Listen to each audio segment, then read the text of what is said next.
Okay, recording is going all right, and here goes broadcast. Thank you guys. If you need anything, call me after. The broadcast is now starting. All attendees are in listen-only mode.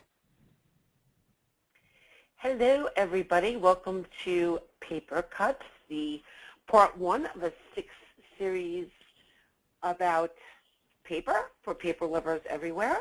I'm Deborah Korn, and I'm from PrintMediaCentr. The Papercuts is made possible by the NPTA and at Task, which is a cloud-based project management software system, which you should check out because it's very cool, especially if you're a designer or a print buyer. And one of the reasons why I named this series Papercuts is because I wanted to kind of keep it short and sweet and leave plenty of time for conversation. So basically you can ask questions the whole time, and we will answer them, or we'll wait to the end. We're going to have a Q&A. So just quickly, PrintMediaCentr is a website, and we provide information resources to the marketing community. If you haven't already joined our master mailing list, you can do so at webinars.printmediacentr.com. Every Wednesday at 4 p.m. Eastern Time, PrintMediaCentr hosts Print Chat on Twitter. There's information about that on PrintMediaCentr and a whole bunch of other stuff. You should just go over there if you haven't gone over there. And now we will start our webinar. So today we are talking about Spec Rep paper secrets for creating inviting invitations. And I have invited Jill DiNicolantonio from Millcraft Paper to be my co-hostess with the mostest today. Jill is a self-described paper geek, a spec rep, the eBiz e-commerce manager at Millcraft Paper. She is a blogger as well as the social voice of Millcraft. You can connect with Millcraft through all their channels at millcraft.com. And now, Jill, welcome. Thank you so much. Thank you for agreeing to be my co-host today. And let's just pretty much start off with what is a paper merchant. Well, let me just say, Deborah, thank you for having me and allowing Millcraft to be part of the Papercuts webinar series. We feel honored to be part of the inaugural webinar. So we'll get started and keep it moving. To answer your question, what is a paper merchant? Really simply put, we are the local resource for paper-related products, fine papers, commercial printing papers, and envelopes. On one side, you have the paper mill. They manufacture the paper. The printers on the other end, they'll produce the finished product. The merchant connects the two. So the merchant buys the product from the paper mill, we stock it in our warehouse, and then we sell and deliver it to the printer. So kind of the middleman. Okay, and what is a spec rep? A spec rep is basically a merchant rep that works with the print and design community and helping them find the best paper choice for their projects. Kind of a paper resource, if you will. I kind of think it's like Wikipedia for paper. That's how you should think of your spec rep. Yeah, that's totally awesome. That makes total sense. And how do you find paper merchants and spec reps? Okay. Well, usually the merchant will find you, but I know that that's not always the case. If you're in a more remote location, or maybe you're just new to a market and you really don't know who the local paper merchants are there, I would start by asking your industry friends, other creatives and designers, who they work with. Are they working with any merchant reps? And it could be called either a spec rep or a business development rep. Other good places to ask these questions would be industry groups like AIGA, or maybe your local advertising production club. I'd also ask my printers, what paper merchants are you working with? They should be totally comfortable answering that. You know, in most markets, there's going to be an average of, I'd say, about 5 merchants locally, depending upon the size of the market. And so I'd ask a couple printers because obviously, you know, like everybody, we all have our preferred vendors to work with. So you're going to get, you know, different answers depending upon the type of printer you ask that question to. Okay, and specifically, how do spec reps help designers and print buyers and marketing people? Okay, well, a spec rep or a business development rep can help you throughout the process. Basically, you're going to tell them what you're looking to do, the type of paper you have in mind for the job. You know, if you're in the beginning phases, that concept part of it, you definitely have a vision, what you want to accomplish. The spec rep will help narrow the field for you by researching available paper stocks, and that'll include, you know, color specifications, basis weights. They also will provide sample sheets and dummies on the actual stock, which is key. Additionally, if you've got a budget you need to stay within, they'll help make recommendations on paper choices, keeping that in mind. So you'll get a range of options that won't only just meet the budgetary considerations you have to work with, but your timetable as well. So they can kind of help you when if there are any print buyers on the webinar, you'll understand. You know, like when you spec a job and then the printer, it's maybe a little out of your budget, and the first thing they say is switch to paper. So you can kind of help us preempt that situation. Yeah, I mean, I guess I should back up and kind of explain a little bit about how the process works and why would a merchant even provide this service in the first place. And working with a spec rep is definitely a service. It's a free service for the design community, but it's definitely, there's a cost associated with it. And since the spec rep isn't actually transacting a sale with you, like we're not going to go in and, you know, try to sell you anything. That's not what we do. But the only way that a merchant or the local paper distributor can continue to provide that service to the print and design community is by having the print buyer or whoever is specifying that print job also specify the paper merchant when they're sending the job out for bid. So basically you're asking the printer to honor your spec on the merchant just like they would on the other specs of the job. You know, whether it's the paper stock, the basis weight. To make it simple, I usually just ask my customers, have the printer call me for the paper quote. Normally, we've already gone through all of these, the narrowing the paper choices ahead of time. So I know usually what's going on, what's going to be included in that spec. Oftentimes, they're copying me onto the bid, so I see it as well as the printer sees, oh, Jill at Millcraft's copied on it. So I've already worked up pricing, and definitely if the job's bigger, I've most likely secured a special price on that particular job from my supplier, and I'll pass that along. But if the printer doesn't know to call me or doesn't honor the spec, that price isn't going to be shared. Does that make sense? Yes. Okay.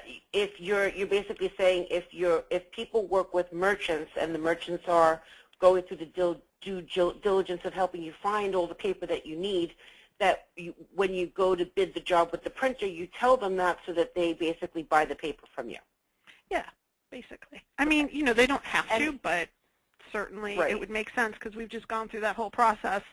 So they don't have to try to call every merchant in town to find out, oh, do you have this on the floor? You're eliminating a lot of the guesswork for them as well. Okay, cool. And you said there was no cost for this? There is not a cost to the greater design community to use the paper merchants as resources, whether that's a spec rep, whether that's just a paper rep. Some merchants don't have a specification or business development effort, but certainly we all have customer service reps, and anybody at the paper merchant should be able to help you regarding paper and your paper questions. And all of those things that I mentioned, you know, from samples down to providing availability and pricing and dummies, yes, that's all a free service. It's part of the service, but it definitely does cost money to man all of those services. So that's why we ask to be spec'd on the job when it's going out for bid, and certainly when the printer's placing the order. Okay, cool. All right, so let's get into the meat, start getting a little into the meat of this webinar. So let's talk about sourcing envelopes. Okay. That is the, go ahead. Yeah, no, I was just going to say the topic we were talking about was the whole invitations and envelopes, and particularly with this type of a project, I definitely think it's best, really with any project, but on this one, to start with the end in mind. So in this case, it's definitely starting with an envelope and working backwards. I really think, you know, whoever's going to be printing the job is a great place to start when it comes to sourcing your envelopes. You know, that printer's going to order the envelopes along with the paper stock from the merchant. And if you've already gone through that process I just talked about, working with your spec rep and all those things ahead of time, you know what you spec'd is going to be available from that merchant. So you've made life very simple for the printer. You know, and they know, okay, cool, I can call Jill. I don't have to go through the whole rigmarole of, you know, are these envelopes going to be stocked? But sometimes it just doesn't make sense to source the envelopes on a particular job through a printer. I would say most likely that's when the job is smaller. You might be printing it in-house and you just need a box of envelopes. That's when I'd suggest, you know, working with your local paper merchant rep, your spec rep, or even mills directly on small quantities of envelopes. Most of our fine paper mills, the writing, text, and cover side of the paper world, they've all got websites set up, e-commerce sites, so you can buy very small quantities of envelopes from mills like Neenah and Mohawk, French.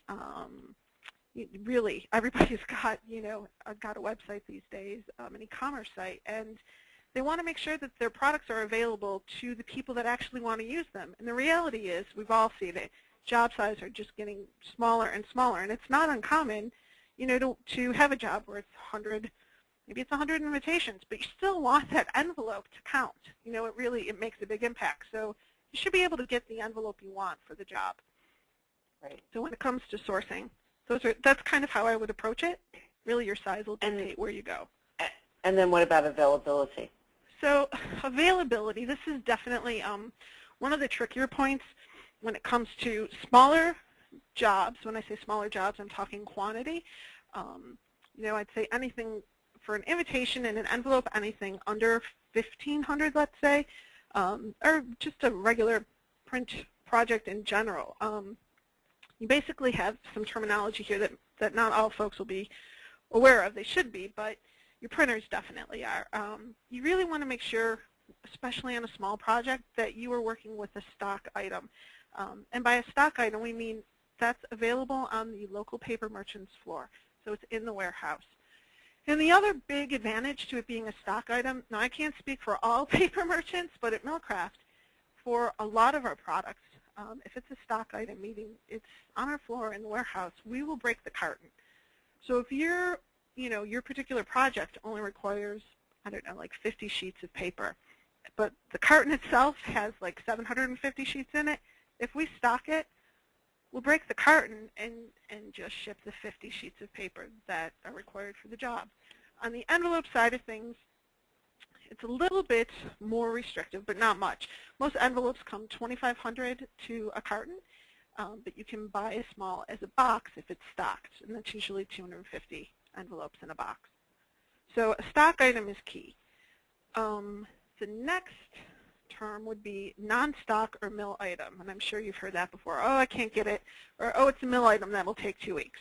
Totally not the case, but again, it's meaning that the merchant doesn't have it on their floor locally, but it is available through the mill, and it should be a stock item from the mill. So normally that turnaround time should be about 2 days. It can be quicker, oftentimes, especially in the case of envelopes. I will, because we don't stock a lot of color envelopes, it's just when you think about all the papers available and all the colors and all the sizes, it's way cost prohibitive for a merchant to have everything on their floor available for same-day delivery. But our suppliers have it, so it's really manageable for me to order envelopes on behalf of my customer and have them ship UPS direct because they're so light. You know, we're not talking huge freight charges. Maybe it's $15, maybe, depending upon where it's shipped to. Let me just ask you about that, because sometimes I've tried to order paper or envelopes, and not only is it, I'm told it's a mill item, it's going to take 2 weeks, but I'm also told that I can't purchase the small quantity because I can't break the carton. Again, I can't speak for all merchants, but I know most of them. Certainly there are different service, or I should say, yeah, I guess service policies we'll call them. But at Millcraft, if we stock particular products, most of them, some products we won't break down to the sheet, but it may come in packs, and so we'll break the carton to sell it by the pack. But in general, if it's a stock item, we will sell it by the sheet.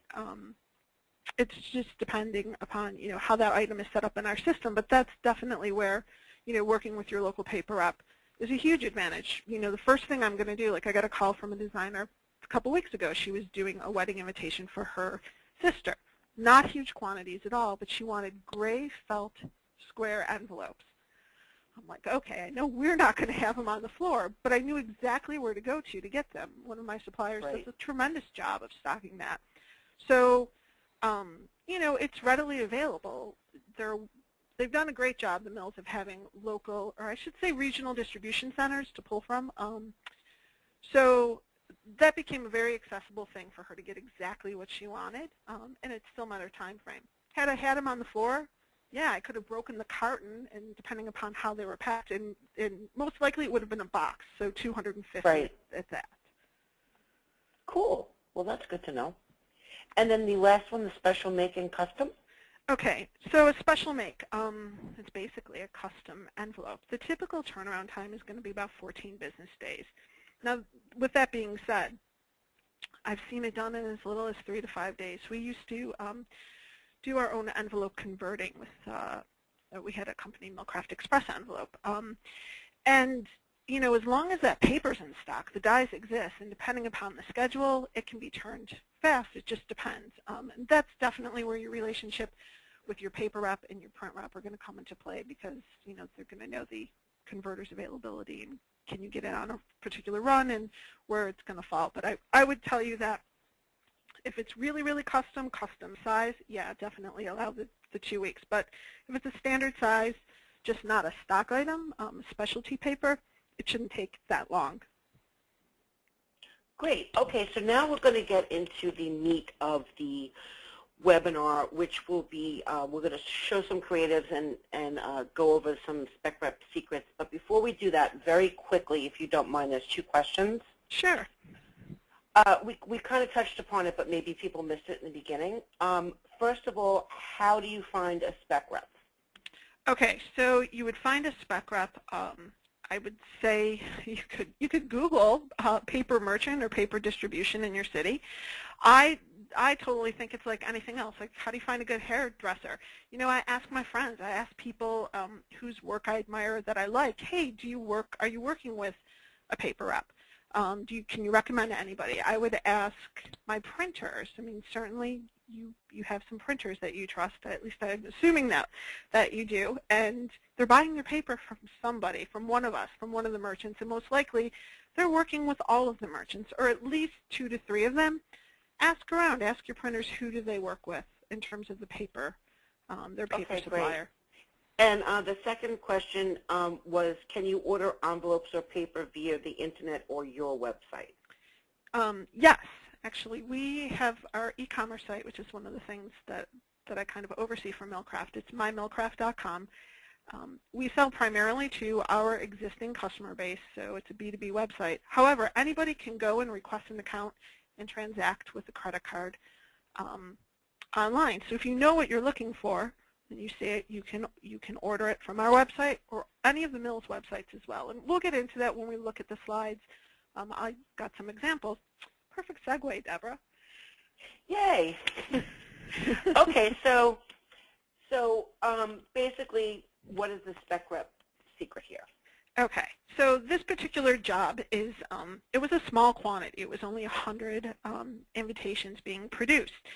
And I'd say the spec rep secret here is definitely knowing where to source the small quantity of envelopes. On this particular job, the designer, it was for a fall wedding, and the designer really wanted to have an earthy feel. So those craft envelopes and I don't know if you can see it there, but the craft backing to the invitation were really important. But when we're talking 100, you know, it's not like that's going to be very easy to find locally. Certainly craft, it's a little more specialty. I mean, it's going to be a gimme. You can find a 24-pound white wove in any particular size, you know, locally. That's a no-brainer. But a more specialized paper, the secret's going to be knowing where to source that small quantity. So working with your spec rep, they're going to be able to narrow that down for you. In this case, this particular job was produced on French speckle tone craft. Well, French does an amazing job of providing beautiful papers directly to the design community. You can order them through their websites in very small quantities, as few as 50 envelopes.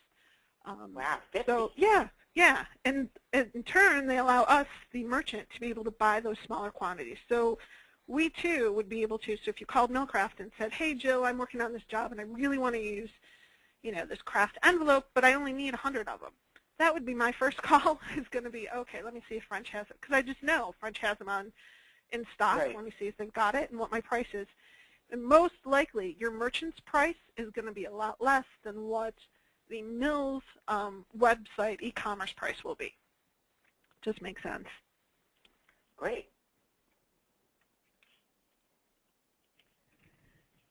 Okay. Okay, so this next one, I'm going to say that the secret is kind of knowing the available options. In this particular case, knowing the available envelope options. If you look at the design on this invitation, the couple was going for a very modern look. From the color palette to the typography they used. It's very clean. A square flap envelope totally would not have achieved the same result. This particular envelope is a Euro flap, which is relatively new in terms of being available through our envelope manufacturers, our paper manufacturers.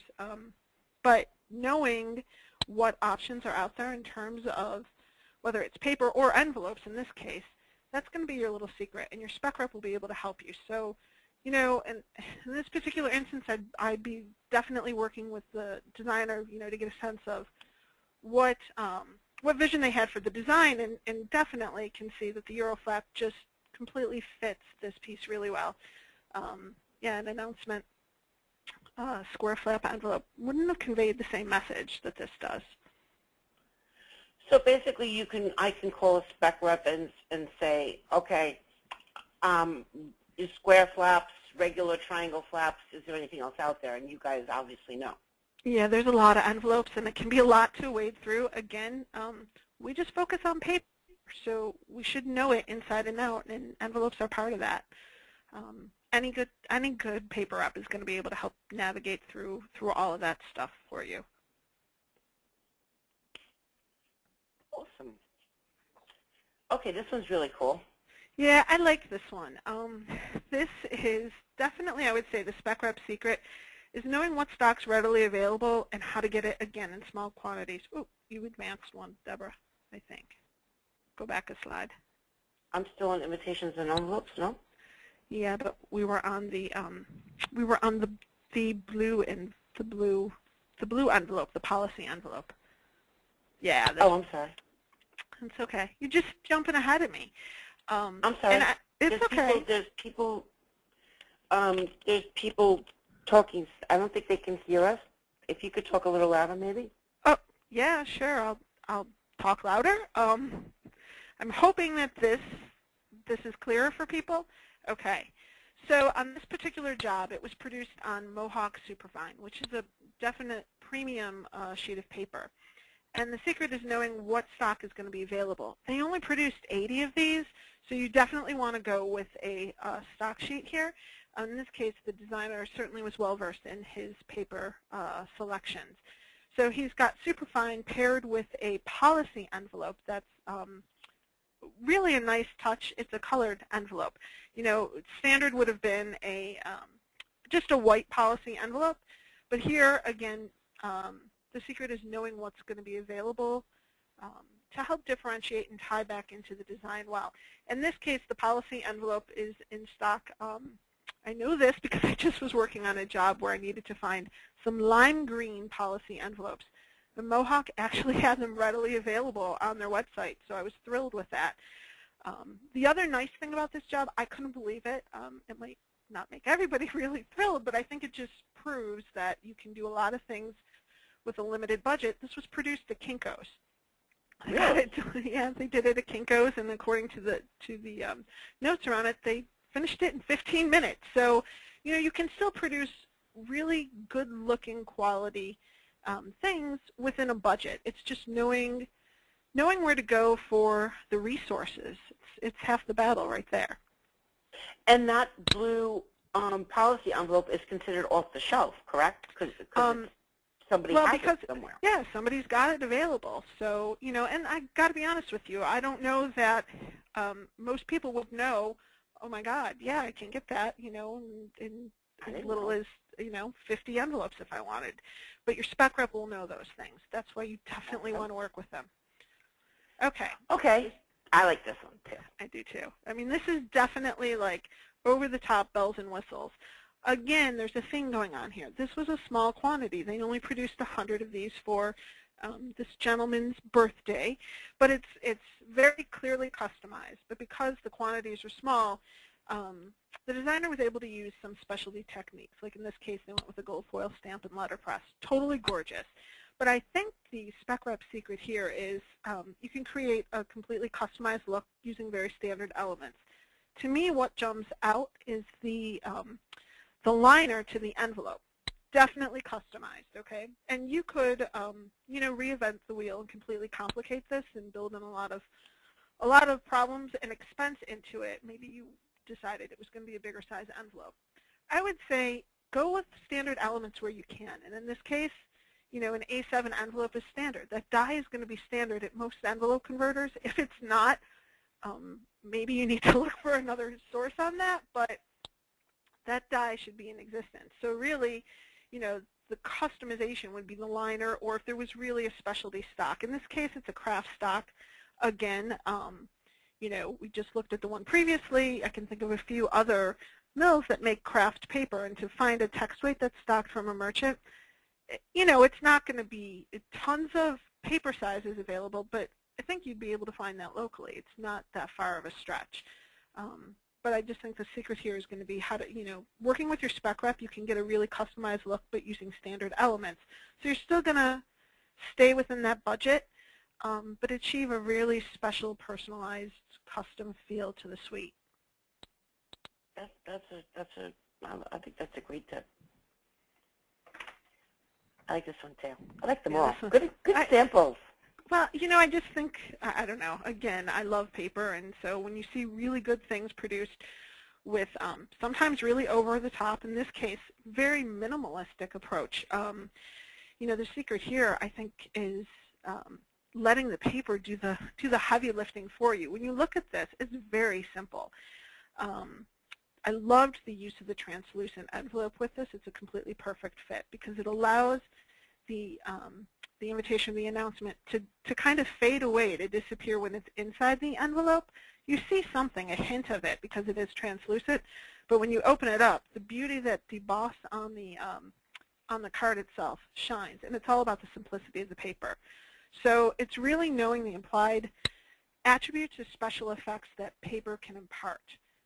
And that's where working with your, you know, your paper rep is they're going to be able to help navigate those things for you.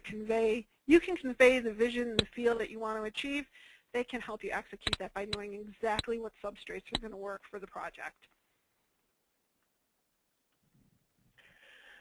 Okay. That was the translucent envelope. Yes, that's the translucent envelopes. In this case, it was an A6.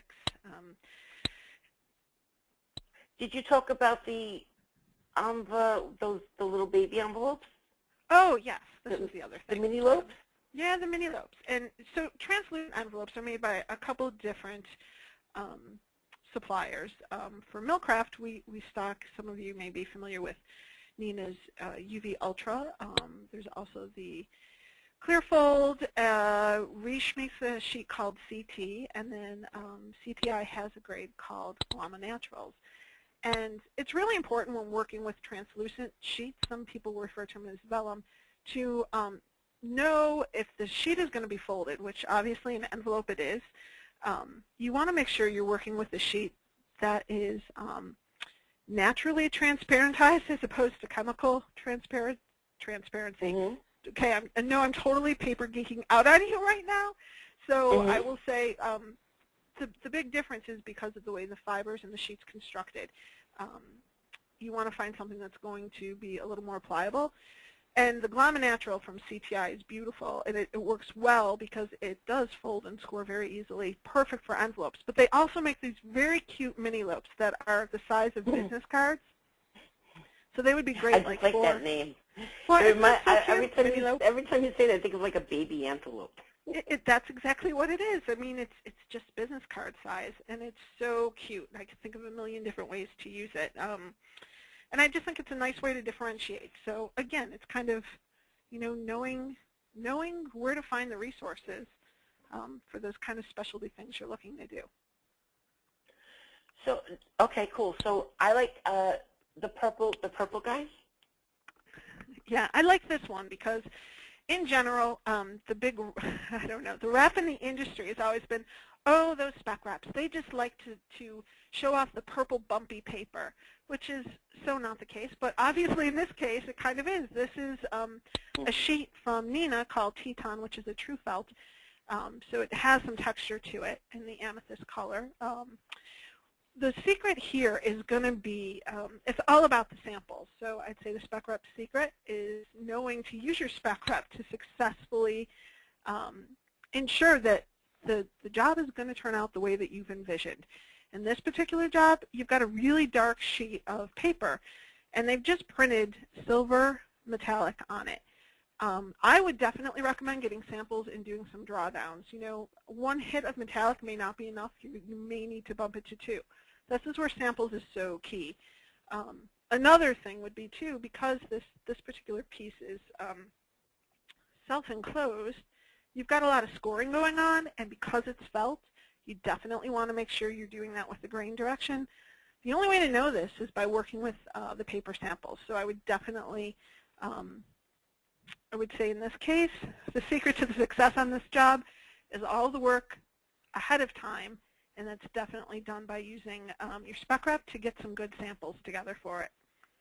I think that's amazing. I mean, I've had some catastrophes using Suede Tech, that paper? Yep. Yeah, try to print a picture of a tropical setting on it. It did not Didn't work so well, huh? No, it really did not.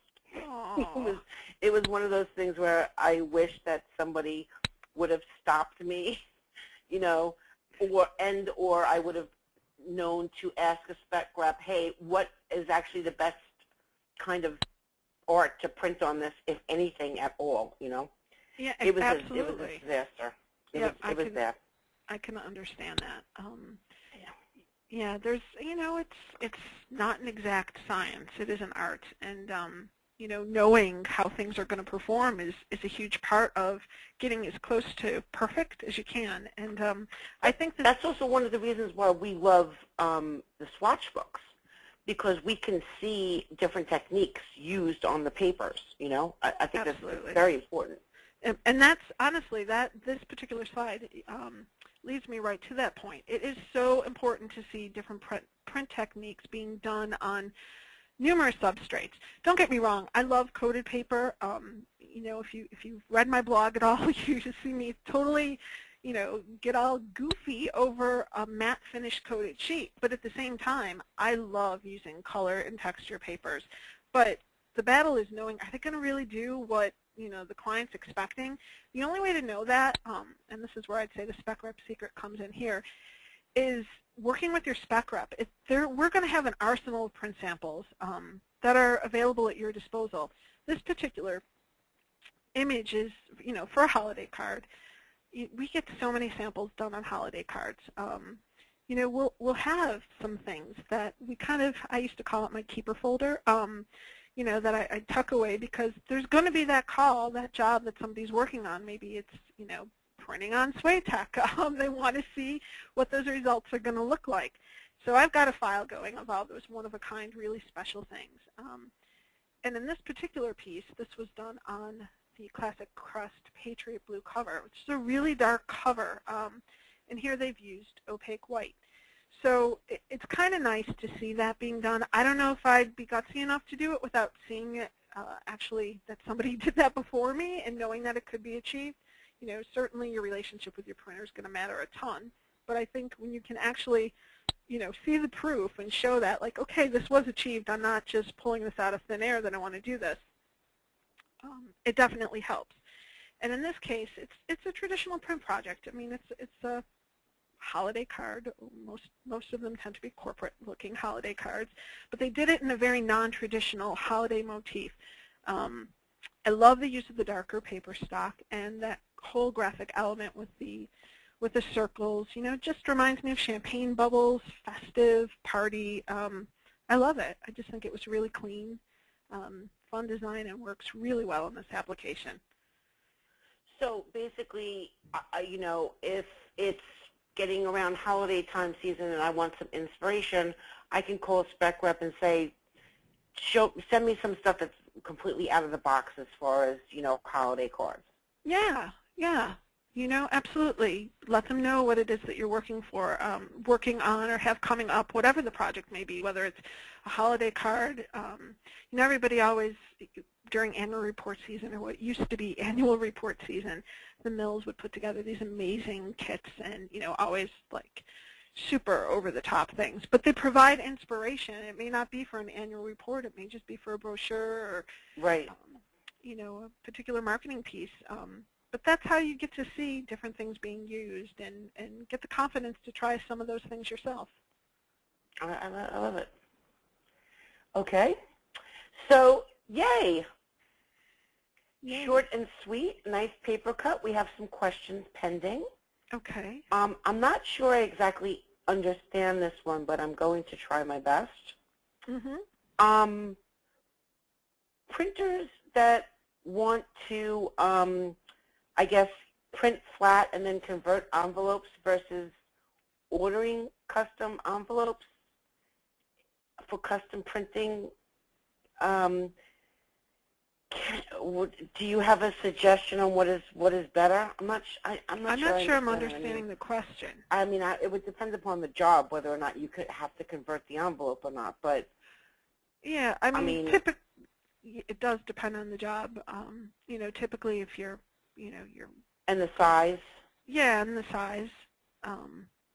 Yeah, I'm not really sure on the question Dan, itself. if you want to try to type that question again, because I don't think I'm understanding what it means, what you're asking.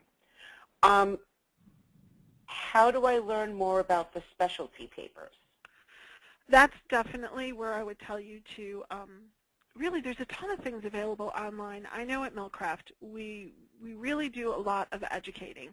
So whether it's, through our blog, through, we've got 3 newsletters that we do. And one is geared more towards the print and design community called Full Circle. We try to feature different print and paper, I would say techniques, what's new going on in paper, as well as like new promotions that are out there. I think those are really good ways to learn, getting involved with groups like PrintMediaCentr. I know you do a great job of kind of focusing on how people are using paper in really fun and creative ways out there. Definitely work. I think if you haven't already had a relationship with your local paper merchant, establish one. Find out who it is that your printers work with. That's probably going to make life easier. And ask them for a reference. Hey, is there a paper rep that you'd recommend that I work with? Or ask your friends, other creatives, who are they working with? And then just ask them to come in and kind of show you what are the grades that they carry, what are the lines. Believe me, we aren't shy. We always have something good to show you. Can't they also call merchants to get swatch cabinets? Yes, swatch books? Yes, they can. They can. Absolutely, they can. Cool. Okay, so another question. We kind of covered this, but just to reiterate, should I start with the paper or the envelopes when I design for small quantities? I would definitely start with the envelope first, because that's going to be the thing that will hang you up the most. And once you know that the envelope you want to use is available, then I'd move on to the paper. That's the short answer. Start with the envelopes and then work with the paper. And usually if the envelopes are available, the paper stock to match will be, or a complementary stock. And your paper rep can help sort through all of that for you. Okay, now Dan has re-asked his question. I think I understand what he's saying now. If he likes a specialty envelope, can he get it flat from the mill and custom print and fold it himself? It should be on the same stock as the flat paper, right? Yes, but just at a because different weight. I guess it would depend. Yeah, so he wants it already cut, and then am I understanding that? He wants it flat, and he wants to print it and convert it himself. But he likes the stock of the envelope that's already created. He can still do it himself if he buys the stock. Oh yeah, right? The paper stock. Yes, absolutely. All right. Hopefully Dana answered that. And then it's really funny because I know I asked this question yesterday about the die cutting and the Kinko's job. The Kinko's job, actually, I did a little more research, and I found out because the quantity was so small, this is a very fastidious designer, they did those by hand. No way. Swear to God, they did. X-Acto knife. Anybody remember those? Mm-hmm. Really patient. And then, believe it or not, some people needed to, they're working, obviously. Yes. Again, how do you find a spec rep? There's got to be an easy answer for this. It seems it's come up like 4 times already. Okay. Well, the short of it is usually they find you, but it doesn't sound like maybe they're finding you. Talk to other creatives. Who are they using for the paper? Let's pretend you can't talk to other creatives. Okay, you're out there on an island? Let's break it down to everybody has access to a computer because so yes. How do I find one on the internet? Okay. What do I search? What I would do, I would do a Google search, and I would type in paper distribution. You could try paper merchant, but you're going to get different responses. And honestly, we are a paper merchant, but we are a distribution company. Meaning we have a warehouse full of products, not just paper, but they are print-related products, so envelopes, paper, packaging items, you name it. You've seen the warehouse. There's a lot of things in there, and we deliver those. So I would type in paper distribution. Millcraft is headquartered in Cleveland, so for me, I'm in Cleveland. I would type in paper distribution in Cleveland, Ohio, and see what comes up. What about through the mills themselves? Can you find? Oh God, yeah. Good point. Thank you, Deborah. Good point. Yes, most of the mills. If you think it's hard to find a local merchant rep, the mills sell their products through the merchants. So they want to make sure you know where you can buy their products.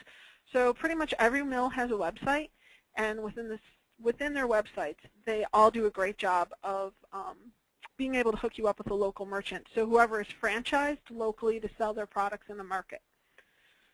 Does that make sense? Yes. Okay. But, when we first discussed this, I didn't understand what you were talking about. So or how to find you. So yes. It's not the easiest thing in the world, which doesn't really make a lot of sense to me. Well, but. And I will say, in all honesty, the point that I talked about in the beginning and about it being a service, and it's a service that a lot of merchants have gotten away from just because you can't justify it. You can't cover it because in general the print and design community wasn't able to whether hold the spec to that merchant or even felt comfortable telling the printer, hey, you know what, I worked with Jill on the job. She did all the samples ahead of time. She really helped me find it. I need you to call her and get the paper from her. So when that doesn't happen, we don't even have the opportunity to quote on the job. There's a lot of costs that went into that up to that point before it's even produced. And basically, I've done all the work for my competitor because that printer will just call somebody else and say, hey, you got it?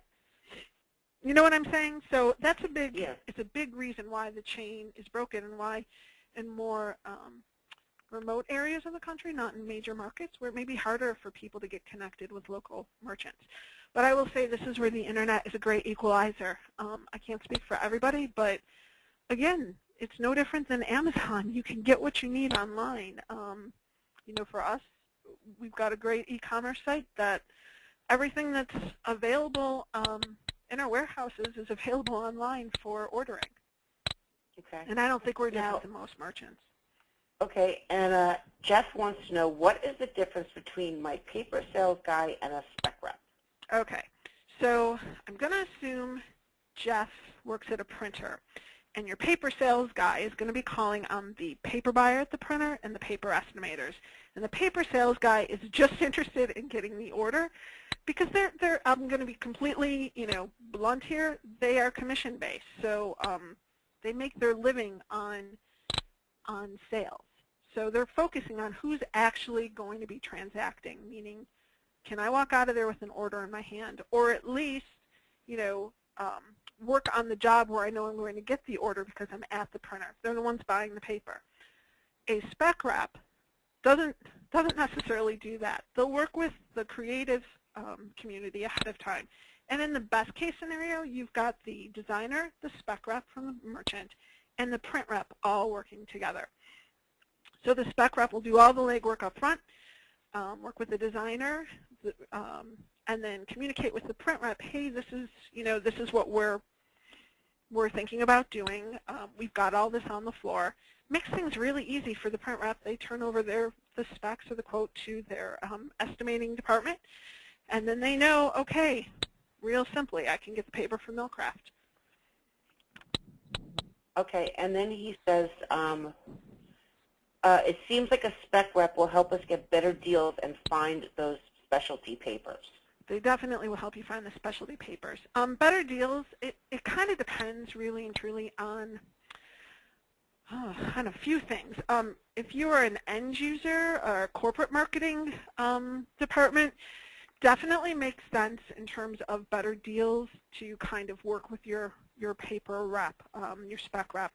If you're a designer, and I've certainly done this as well for designers that do a lot of print work, oftentimes we're working on jobs, and if it may not be a huge quantity, like I'm not talking truckloads, but it's 5,000 pounds of paper. It could be like 20 cartons of paper. There's going to be a special, most likely, a deviated price involved. I can't speak for everybody, but I can just tell you about the jobs that I work on. When they're sizable like that, I'm working ahead of time. From the beginning that I start working on that job to once I know the quantity that's involved, I can do the math and pretty much, within a few percentage points, figure out how much paper is involved.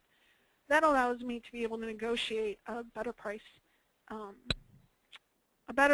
my supplier that I can secure for my customer. So if the printer calls it in and says, I've got a job going for PrintMediaCentr, cool, I've been working with you on that. Here's the price. If the printer calls it in and just says, hey, I need a price on some classic crest, he's getting my order desk. They don't know who it's for, so they're getting their standard price. Does that make sense? Yes. Jeff is saying he is a quick printer and has never heard of a spec rep, only knows a sales rep. How do I get in contact with you and work with you? Well, really, truly, he's in Southeast Missouri, by the way. Okay. As a quick printer, you definitely, your sales rep is who you're going to be working with. I think what you need to do, Jeff, is educate your sales rep and let him know, hey, I need to be kept up to date on new and different substrates. I just don't want you coming in here, quoting me stuff and asking what orders I have for you. I need you to educate me. That's part of what paper rep does at the printer. They're keeping everybody in that printer updated, whether they're a quick printer or a large commercial print shop. They should be updating their swatch cabinet, meeting with their estimators, their paper buyers, and the print sales reps regularly. It can be challenging to try to get in on a sales meeting, but I think sales meetings at the printers are great ways to kind of allow everybody to see what is new that the paper merchants have. We're picking up new lines all the time, and it's really hard to communicate that to 5,000 customers at once. We try to do it electronically in some of our marketing communications, but not everybody wants to get them or even opens that up. So I definitely think in terms of face-to-face, it's good, but it's like anything else. You have to kind of let people know how you want them to work with you. That's a great point, and that also kind of brings us to announcing our next webinar, which is Spec Rep Secrets for Printing and Finishing with Specialty Substrates. So Jeff, at least then you can learn about some that are out there for sure, and that will be co-hosted by Clampett Paper from Texas, Dallas, Texas.